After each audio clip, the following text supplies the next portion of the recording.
액티브 ETF가 어떤 게 있는지 네. 좀 관심을 가져보는 것도 좋을 것 같다. 시장을 거꾸로 보면 위기는 곧 기회다. 겁먹지 말고 ETF 중심으로 추가 매수 전략으로 내가 접근하겠다고 하면 매수할 종목이 너무 많지 않은가?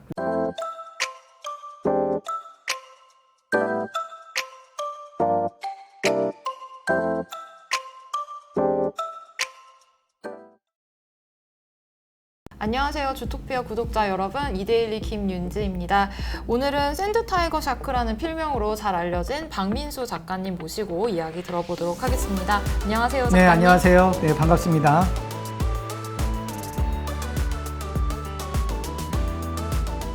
이번에는 배당주에 대한 이야기를 나눠보도록 하겠는데요. 작가님께서 항상 강조하시는 게 배당주 투자 꼭 가지고 가야 한다라는 말씀을 꼭 해주시고 계신데 배당주 이렇게 강조하시는 특별한 이유가 있을까요? 주식 투자 경험담을 물어보면 대부분 네. 돈을 잃었다는 얘기들을 많이 하세요. 원금을 지키는 투자가 되게 중요하다고 생각을 해요. 잃지 않는 투자. 그 측면에서 배당주와 ETF가 가장 저는 안전한 투자법이라고 하고요. 주린이라면 적어도 한 50% 정도는 고배당주에 접근을 해서 이렇게 시장이 흔들릴 때도 고배당주는 별로 하락폭이 적어요. 그래서 배당을 주는 회사는 기본적으로 수익이 많이 나서 먹고 살만한 회사니까 자기가 이렇게 주주들한테 나눠주는 거거든요. 고배당주 옆에서 접근하면 많이 잃지 않는 그런 원금을 지킬 수 있는 투자, 그리고 이사육전법이 가장 잘 들어맞는 투자법이 배당주다, 이렇게 강조를 드리고 싶어요. 그래서 배당주에서 저는 세 가지 포인트로 꼭 집중을 해라. 첫 번째는 실적. 그러니까 실적이 계속 안정적으로 유지되거나 실적이 더 늘거나, 그래야만 고배당을 계속 유지할 수 있으니까. 배당을 몇 프로 받을 것인가가 사실 관심 사항이잖아요. 그거를 시가 배당률 또는 배당 수익률이라고 하는데요. 배당금을 현재 주가로 나눠줘요. 가령 예를 들면 배당금이 500원인데 현재 주가가 10,000원이다. 그러면 5% 배당 수익률이잖아요. 은행에서 5% 이자 받는다라고 생각하면 쉬울 것 같아요. 저는 고배당주는 일반적으로 한 5% 정도 바라보는데 우리는 좀 공격적으로 투자를 하고 싶은 거잖아요. 안정적이면서. 그래서 한 8% 이상인 고배당주를 사서 한 시가 배당률이 한 6% 정도 되면 매도하면 어떨까, 이런 생각이에요. 그러면 8%면 8%에서 6%까지 가는데 주가는 한 30% 이상 상승을 하거든요. 1년 농사 다 지은 거예요. 그래서 우리가 시가 배당률이 높은 종목, 시가 배당률 하나 가지고 매수와 매매가 해결이 되잖아요. 8%에 사서 6%에 팔아라. 또는 6%에 사서 뭐 5%에 팔아라. 이런 투자 전략이 가능한 게 시가 배당률. 이왕이면 실적 개선이 되면 배당을 더 줄 거잖아요. 시가 배당률은 더 높아질 수 있고, 주가가 폭락하잖아요. 그러면 시가 배당률은 더 좋아요. 왜냐면 분모인 주가가 더 낮아지니까. 그래서 시가 배당률 8%에 샀는데 주가가 급락해서 시가 배당률이 10%가 됐다. 그럼 공격적으로 더 사는 투자 전략이 가능하기 때문에 추가 매수가 더 매력적인 기회가, 배당 성향을 좀 체크했으면 좋겠어요. 내가 회사가 번 돈 중에 몇 프로를 배당을 할 것이냐. 가령 예를 들면 배당 성향이 50%다. 그러면 회사의 수익 중에 50%를 배당금으로 쓰는 회사죠. 그렇게 꾸준하게 50% 정도를 배당을 해왔다라고 하면 올해 실적이 크게 개선이 됐어요. 그러면 실적 개선치의 50%를 또 배당을 할 거기 때문에 올해 배당금이 더 늘어나겠구나, 이런 예측들이 가능한 거잖아요. 그래서 안정적으로 꾸준한 배당 성향을 보이는 종목들을 좀 체크를 해보자. 고배당주들은 주로 연말에 주가가 많이 상승하는 흐름을 보여줘요. 왜냐면 연말이 가까이 올수록 이 배당을 받을 수 있는 배당부에 가까워오거든요. 우리가 배당을 받을 수 있으면 배당부, 배당을 못 받으면 배당락, 떨어질 낙자, 붙을 부자를 써서 배당부, 배당락이라고 하거든요. 그래서 우리가 배당부가 가까이 오는 12월 말까지 이렇게 고배당주들은 꾸준한 흐름을 보이고, 배당락 이후에 한 1월 한 중하순까지 주가가 고배당주들이 많이 조정을 보여요. 그리고 1월달, 12월달에 또 고배당 뉴스들이 또 많이 나오고요. 그래서 1월달에 고배당주들을 좀 선점하고 매수하고, 적정한 또 하락률이 오면 추가 매수 전략으로 접근하면서 연말 시점에 배당주를 매도하는 관점으로 한번 접근해 보면, 그래서 1년에 2번만 매매하면 되잖아요. 1월 달에 뭐 1월에 매수하고 연말에 매도하고. 내가 10,000원에 샀는데 연말에 한 13,000원 정도 해서 한 30% 정도 수익이 났어요. 그런데 매수 시점 기준으로 배당 수익률이 한 10% 돼요. 그러면 나는 10%의 배당을 받을 것이냐, 30%의 매매 차익을 가져갈 그쵸. 것이냐. 네. 저는 30% 정도의 매매 차익도 나쁘지 않다라고 생각을 해요. 왜냐면 10%를 목적으로 네. 했는데 그 이상의 매매 차익을 얻으면 그 매매 차익을 만족하고 매도하는 것도 괜찮다라고 생각을 하거든요. 어차피 배당금에 대해서도 네. 또 2천만 원까지는 15.4% 세금 내는 그쵸. 부분들도 있으니까 네. 이 10%가 아니라 8.5% 정도의 네. 차익을 얻는 거거든요. 그리고 나서 연초에 또 배당락 이후에 주가 저점이 오면 저점 매수 관점으로 접근하는 투자 전략도 나쁘지 않지 않겠느냐라는 측면에서 좀 바라보는 거고요. 고배당주는 그런 4가지 포인트를 좀 유념하셔서 주린이라면 한 자기의 포트폴리오의 한 50% 정도는 고배당주로 담아서 좀 안정성을 유지하면서 가는 게 가장 잃지 않는 그런 투자법이 아닌가 강조를 드리고 싶어요.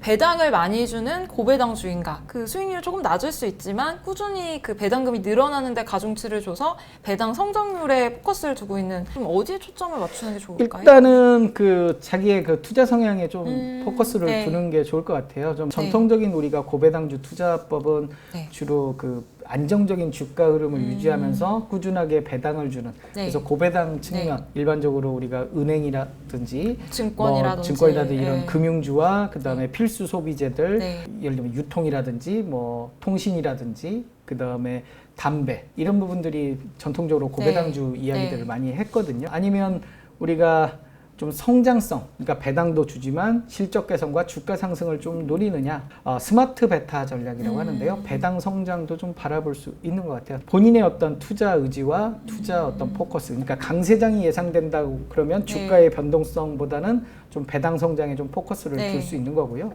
주가가 좀 횡보할 것 같다 그러면 고배당에 좀 중점을 두고 투자하는 그런 방식. 손해봤을 때 주가 매수 관점으로 고배당주들을 접근하면 매수 단가를 최대한 낮춰서 긴 호흡으로 바라보면 혹여 내가 손실이더라도 배당받으면서 버틸 수 있는 거죠. 그런 측면에서 고배당주는 주린이들에게 필수적인. 흔히 고배당 자체를 많이 주는 것도 있지만 이렇게 리츠나 인프라 펀드는 또 어떻게 보실까요? 일단 뭐 리츠나 인프라 펀드는 철저하게 시가 배당률, 배당 성장률 측면에서 투자하는 거거든요. 리츠나 인프라 펀드는 시가 배당률이 3% 이하면 사실 공격적으로 투자하는 건 별로 권장하지 않고요. 시가 배당률이 한 6% 이상 됐을 때 묻어두면 뭐 연 한 10% 20% 꾸준하게 수익 낼 수 있는, 거기에 이제 고배당 측면에서 네. 또 접근하는 거니까요. 나쁘지 않은 투자처라고 생각이 들고요.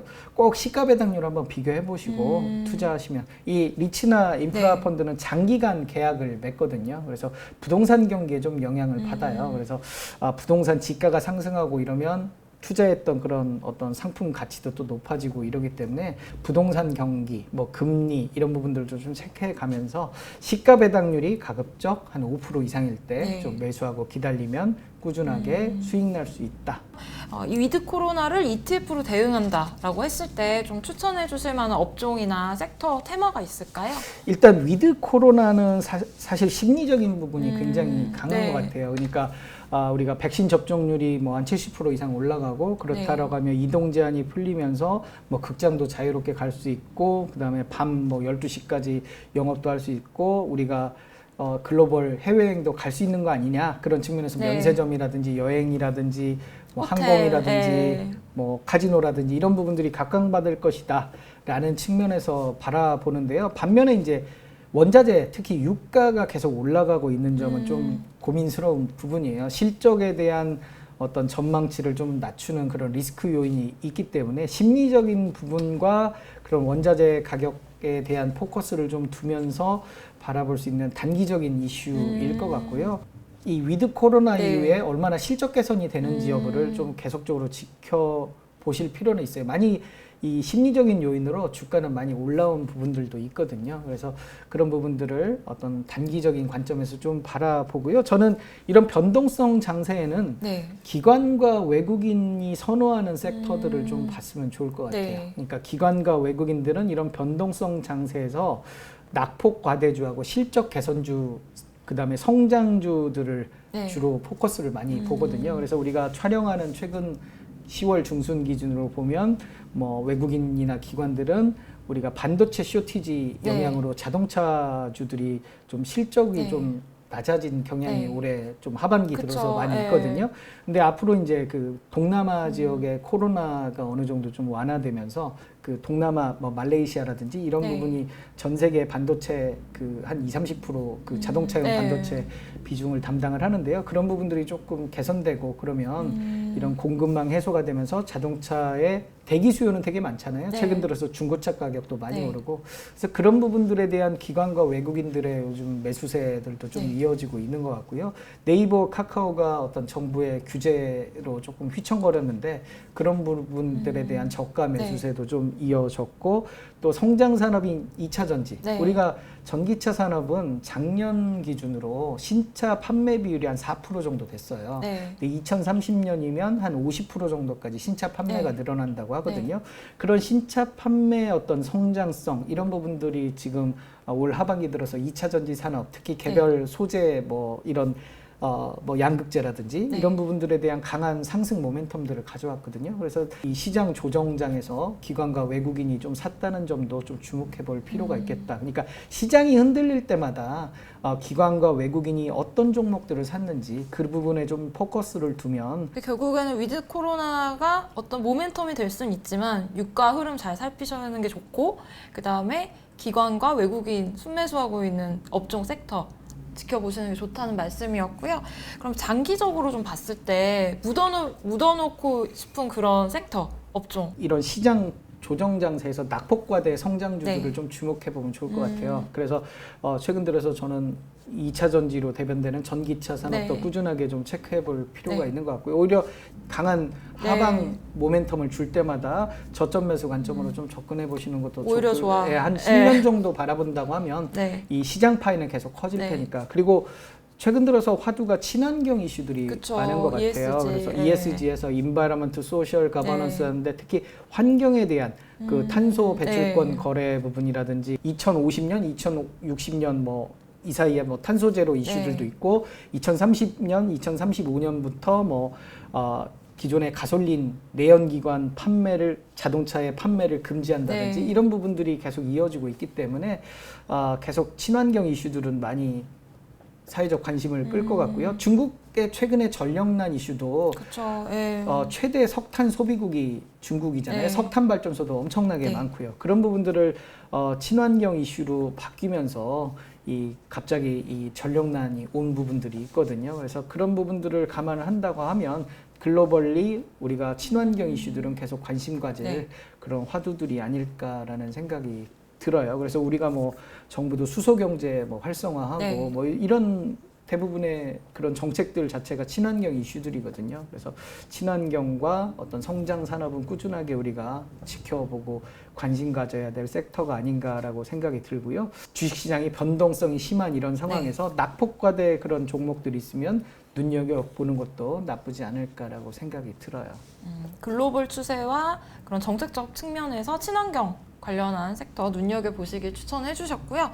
그럼 마지막으로 좀 ETF 관련해서 더 그 독자분들에게 해주고 싶으신 이야기 있을까요? 패시브 ETF하고 액티브 ETF로 우리가 ETF를 또 구분하기도 하잖아요. 네. 패시브는 그 기초지수, 거래소나 FN 가이드에서 만든 지수를 거의 대부분 이렇게 추종을 하는 거고요. 액티브 ETF는 펀드 매니저에게 한 30% 정도 자기의 그 자율성을 재량을 줬어요. 그렇기 때문에 액티브 ETF 나오는 섹터들이 시장에 가장 뜨거운 관심을 받는 뭐 성장 섹터라든지 이런 부분들이 많이 있거든요. 그래서 액티브 ETF도 앞으로 다양한 그런 모멘텀이 있는 그런 성장성이라든지 실적 개선이라든지 이런 이슈들 시장에 관심을 받는 섹터들이기 때문에 액티브 ETF가 어떤 게 있는지 좀 관심을 가져보는 것도 좋을 것 같다. 그리고 저는 마지막으로 빅스 지수를 뒤집어 보라 이렇게 말씀을 드리고 싶어요. 빅스 지수는 이제 공포 지수잖아요. 변동성 지수.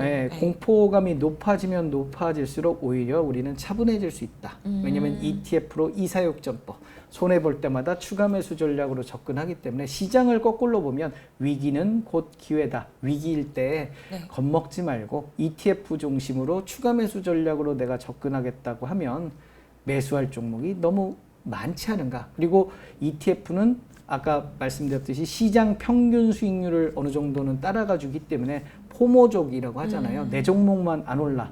이런 거에서 조금은 내가 자유로울 수 있는 그런 부분이 있기 때문에 빅스 지수를 뒤집어 보고 위기는 기회다. 오히려 저점 매수 관점으로 낙폭 과대주라든지 성장주라든지 실적 개선주, 기관과 외국인이 매수하는 그런 섹터라든지 배당주, 전통적인 고배당 측면에서 이런 종목들을 관심 가지면 꾸준하게 손절매하지 않고 수익 날 수 있지 않을까라는 측면에서 시장 대응을 하시면 어떨까 이렇게 권해드립니다. 이제 결론은 본인이 믿고 투자하신 종목이라면 오히려 조화 전법으로 네. 낙폭가들 찾아오셨을 때 적극적으로 매수하면 좋겠다라는 말씀 주셨고요. 오늘 말씀 너무 감사합니다. 아, 예, 감사합니다. 네, 고맙습니다.